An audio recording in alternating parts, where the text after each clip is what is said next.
I'm Sister Elizabeth, a Maryknoll sister, and we are here at Maryknoll, New York. This will be a sharing about my father, who was a conscientious objector during the First World War. He was just very adamant about no wars. We know now war is useless, but here the world is at war. How many wars? The Ludlow massacre was just a big event in his life. That was 1914 when it happened. It was a tragic event. He just thought that was dreadful for those forces to come out and just literally kill the wives and children. It was just really a terrible, terrible event in his life.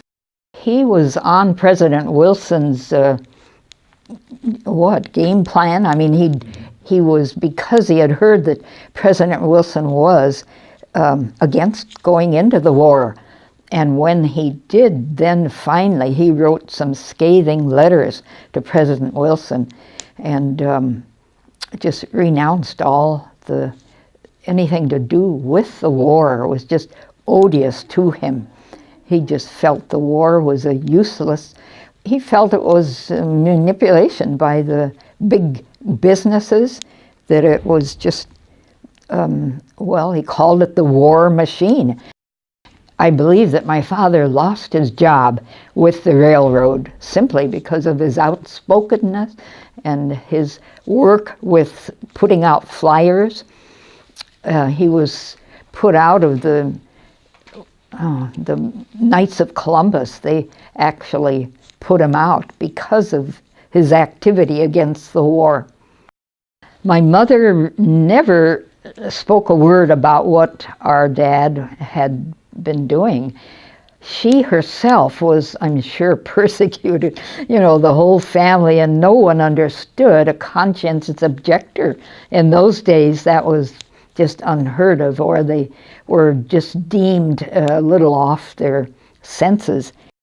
Everyone in those days just really scorned, looked down. They actually had, our dad had the reputation of being the Denver slackard with the yellow stripe down. They had, a lot of publicity about the whole thing. And I noticed in the book when I read last night, I can't believe I stayed up all hours reading. There's a whole page of every newspaper that announced when Benjamin J. Salmon was let out of jail. It became very successful, and there were positive notes, whereas before he was scorned and, kind of looked down on it, along with other conscientious objectors. The end of his sentence, he was, says here, in 5-6 different jails. They finally assigned him to St. Elizabeth's Hospital. They wanted to pronounce him. They tried all those years to break him, really. And there he was, landed in St. Elizabeth's Hospital after his hunger strike to, liberty, give me liberty or give me death. He went on the hunger strike. So they committed him to St. Elizabeth's Sane Asylum. It's written up. I couldn't help but laugh. He got a kick out of, he said, well, that says a lot for our government, doesn't it, to put a conscientious objector with, demented people that had been committed for really crimes. They tried to commit him, but every time he would be very, very well-spoken and had good answers. They really couldn't commit him. But then after, I guess he was on that hunger strike for 133 days. I just flipped when I saw that. So there he was in the sane asylum.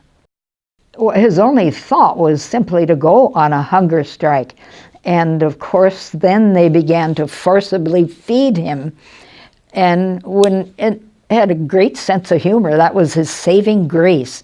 He said, well, when your hands are tied behind your back, somebody's holding your nose, you're liable to swallow a little milk. So, but he then continued that hunger strike. And it tells in the book, because of his hunger strike, he was finally released along with 30 plus other conscientious objectors, and this was 2 years after the war had completed. So in St. Elizabeth, they were kind enough to get him a typewriter, and he began then writing his memoirs. Ended up with 250 single-typed pages of his biography, or his, rationale against entering the war. Being forcibly fed, he had this pipe thrust down his throat. Actually, 5 times a day he was being fed to keep him alive. McSweeney had finally succumbed. He died. Well, our government didn't want our dad to die on their hands. They forcibly fed him. It turned out to be 133 days, and that actually broke his health. When he was finally released, he had trouble with his intestines, but he recovered. He actually recovered and began working. The Knights of Columbus prevented his return to Denver, and so he settled in Chicago. And there's, here letters that he wrote saying, please come and join me. He wrote to my mother, and little Charles was 3 years old by then, I think, 2 or 3 years. And so she finally joined him in Chicago. That's where we were born. Because of his write-ups, it was really hard for him to get a job. They did a job on him, but he worked at Lindenberg Airport, and he had several jobs, so it was hard, I think, to support us. I was born in 1925. That meant I was 7 when our dad died. We did not know his great opposition to the war. That whole effort was kept from us. Now I understand that. He was a strong Catholic, and the position of the church was just against his thought. In fact, he was the first Catholic pacifist who pronounced that the just war theory he really shot holes through the just war theory. There was, as he said, no such thing as a just war. Certainly our dad stood strong in his belief, in his knowledge. What could be clearer than thou shalt not kill?